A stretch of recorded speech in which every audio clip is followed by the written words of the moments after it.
Hello বন্ধুরা, শুভ দুপুর সবাইকে। তোমরা কেমন আছো? আমরা তো ভালোই আছি। দেখো আজকে আমরা কি খাবো। আমরা খাবো আজকে কচুর শাক। কে কে ভালোবাসো তোমরা কচুর শাক? আমি তো অনেক ভালোবাসি। আমি কাঁঠাল গুটি দিয়ে আরও ইলিশ মাছের মাথা দিয়ে কচু শাক বানাবো।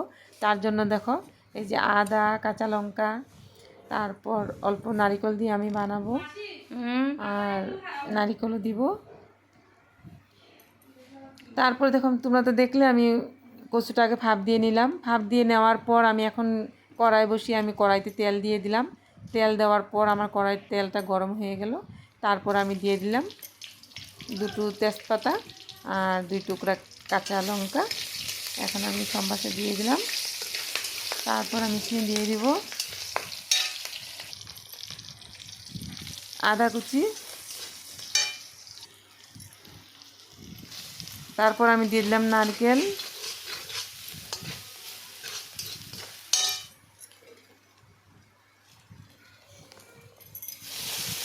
আমি অনেক বড় একটা ভুল করলাম, এখানে পাঁচফোড়ন দিতে ভুলে গেলাম।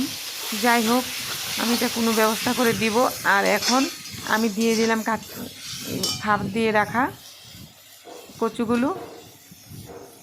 ডুগাগুলো। তারপরে দিয়ে দিলাম আমি অল্প মজানোর পর ইলিশ মাছের মাথা। আমি ইলিশ মাছের মাথা দিয়ে বানাচ্ছি কচুটা।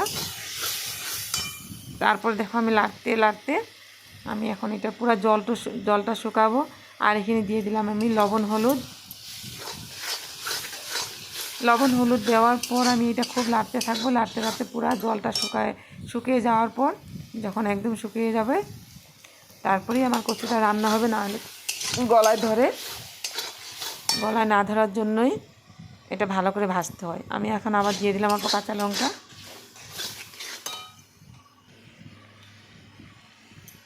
তারপর আমি দিয়ে দিলাম দেখো জিরা।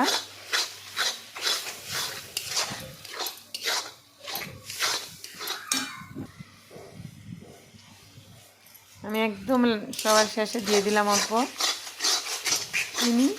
চিনিটা দিলে অল্প যে কোনো সবজির অল্প স্বাদটা ওঠে।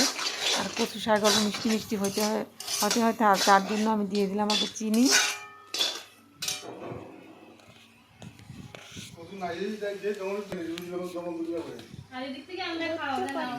দেখো এখন আমি দিয়ে দিলাম লেবু পাতাটা তোমরা অপশন দিতেও পারো, না দিতেও পারো। লেবু পাতাটা দিলে আলাদা একটা সেন্ট হয়, তার জন্য আমি লেবু পাতাটা দিই। আমাদের বাড়িতে লেবু পাতা আছে, তার জন্য আমি লেবু পাতা দিয়ে দিই। দেখো আমার জল একদম শুকিয়ে গিয়েছে। কচুতে একদম জল নেই, ভাপের জলটা। এখন দেখো আমার কচুটা রান্না হয়ে গেল। তোমাদের কেমন লাগলো? যদি ভালো লাগছে তোমরা লাইক কমেন্ট করো প্লিজ। বাই, ভালো থেকো। কই দাও, বলো বাই।